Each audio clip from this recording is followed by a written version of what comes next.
جاء رجل إلى أمير المؤمنين عمر بن الخطاب رضي الله عنه، وكان الرجل معه ابنه، وليس هناك فرق بين الرجل وابنه. فتعجب عمر قائلا: والله ما رأيت مثل هذا اليوم عجبا، ما أشبه أحدا أنت وابنك إلا أشبه الغراب. والعرب كانت تضرب الأمثال أن الغراب كثير الشبه بقرينه. قال: يا أمير المؤمنين، كيف ولو عرفت بأن أمه ولدته وهي ميتة؟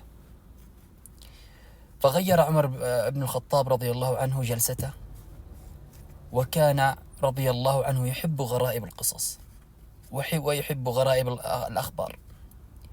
قال: يا أمير المؤمنين، كانت زوجتي أم هذا الغلام حاملة به، وعزمت على السفر فمنعتني، ولما وصلت إلى الباب ألحت علي ألا أذهب. قالت: كيف تذهب وتتركني وأني حامل؟ فوضعت يدي على بطنها فقلت: اللهم إني أستودعك هذا الغلام، ثم مضيت. فتأمل سبحان الله العظيم، لم يجري الله على لسان أن يقول: وأستودعك أمه. فخرجت ومضيت في سفري إلى أن شاء الله أن أمضي، ثم عدت فإذا الباب مقفل، وإذا بأبناء عمومتي يحيطون بي ويخبروني بأن زوجتي ماتت. فقلت: إنا لله وإنا إليه راجعون. أخذونني إلى عشاء أعدوها لي، فبينما أنا على العشاء فإذا بدخان يخرج من المقابر. فقلت: ما هذا الدخان؟ قالوا: هذا الدخان يخرج من مقبرة زوجتي كل يوم منذ دفناها.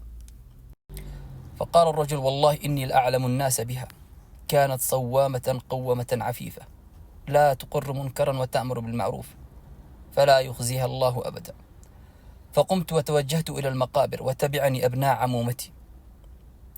قال: فلما وصلت يا أمير المؤمنين أخذت أحفر حتى وصلت إليها، فإذا هي ميتة جالسة، وهذا الغلام الذي معي حي عند قدميها، وإذا بمناد ينادي: يا من استودعت الله وديعته خذ وديعتك.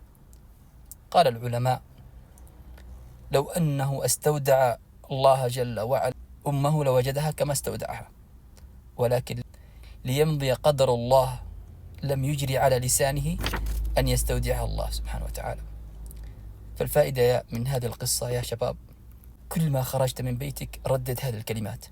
أولا قل: بسم الله توكلت على الله ولا حول ولا قوة إلا بالله. ثم قل: اللهم إني أستودعك نفسي، وأستودعك أهلي، وأستودعك بيتي، وأستودعك مالي، وأستودعك سيارتي، وأستودعك نعمك التي أنعمت علي، ثم امضي. والله سترى عجب العجاب بهذه الكلمات، والله سترى عجب العجاب، وسترى ما الذي يصرفه الله عنك وأنت يعني من حين خرجت إلى حين إلى عودتك إلى بيتك، سيصرف الله عنك أشياء وستراها بأم عينك.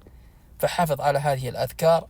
أسأل الله أن ينفعنا وإياكم في دنيانا وآخرتنا يا رب.